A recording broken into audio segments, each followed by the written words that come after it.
So আপনার প্রশ্নটা খুব দারুণ যে আসলে ইমোশনাল ইন্টেলিজেন্সের আসলে ইম্প্যাক্টটা কোথায় আপনার ইন্স্যুরেন্স সেক্টরে। জি, সো দেখেন, যে কোনো সেক্টরের জন্য সবচেয়ে গুরুত্বপূর্ণ হচ্ছে যে যে সমস্ত কর্মীরা কাজ করছে তারা যাতে তাদের পুরোটা কোম্পানিকে দেয়, জি, যে কয় ঘন্টা কাজ করবে। এখন সমস্যাটা হয়েছে কি, এমপ্লয়ীদের মধ্যে প্রচুর পরিমাণ ডিসএনগেজমেন্ট থাকে, কাজ করতেছে কিন্তু মন দিয়ে কাজ করছে না, বা খারাপ লাগছে বলে সে ঠিক মতো কাজ করছে না, হয়তো বসে বসে ব্রাউজ করছে, অন্য কোনো চিন্তা করছে না। এই সূক্ষ্ম জিনিস ধরা সে আর সৃষ্টিকর্তা ছাড়া কারো পক্ষে সম্ভব না।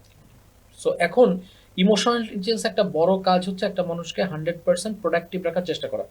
আর সমস্যাটা হয়েছে কি, কাজ করতে গেলে মানুষ মানুষের মধ্যে কি হয়, একটু ভুল ভুল বোঝাবুঝি বোঝে, হয়। Distance create. যেমন ধরেন, আমার কোনো কলিগের সাথে হয়তো ছোটখাটো একটা কথায় মনোমালিন্য হয়ে আমি সারাদিন কাজ করলাম না, জি স্যার। বা বস আমাকে বলেছে যে তোমার না কাজ ঠিক মতো হয়নি।